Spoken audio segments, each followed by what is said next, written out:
Hola a todos, bienvenidos al episodio número 7 del podcast Moravito Brass, un lugar donde hablaremos de música, de instrumentos de viento metal y de su pedagogía, todo ello bajo el enfoque del gran maestro ex tuba de la Orquesta Sinfónica de Chicago por más de 44 años, el señor Arnold Jacobs. Soy Cristian Moravito, trompa profesional, pedagogo y conferenciante argentino afincado en España. Si quieres conocer todas las actividades que desarrollo, te invito a visitar mi página web moravitobrass.com. Y ahora comencemos. El diafragma es un músculo con forma de cúpula, inhalador por naturaleza e involuntario, lo que significa que no lo podemos controlar por nosotros mismos y aparte no lo podemos sentir. El diafragma solo tiene nervios sensoriales del dolor. Al inhalar, el diafragma baja para dejarle lugar a los pulmones para su llenado completo o semicompleto y luego, al soplar, solamente vuelve a su estado natural. No se puede respirar desde el diafragma ni mucho menos soplar desde este.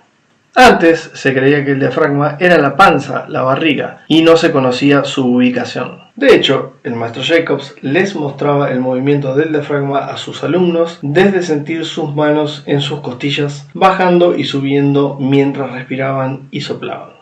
Esta información el maestro Jacobs lo obtuvo de su esposa Gisela, la cual tenía una amiga enfermera que fue básicamente la que introdujo al maestro Jacobs en el mundo de la función y estructura del cuerpo humano, desde regalarle o prestarle un libro de este tema. El consejo de esta mujer, enfermera amiga de Gisela, fue que no estudiara el sistema nervioso o el sistema respiratorio, sino que empezara estudiando el esqueleto, los huesos del cuerpo humano. Y de esta manera el maestro Jacobs comenzó sus estudios de estructura y función del cuerpo humano para luego continuarlos con temas de medicina mucho más avanzados.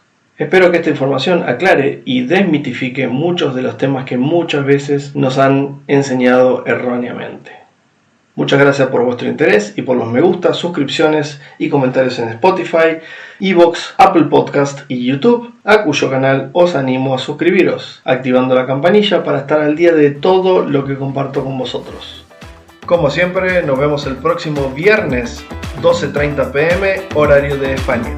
Muchas gracias a todos.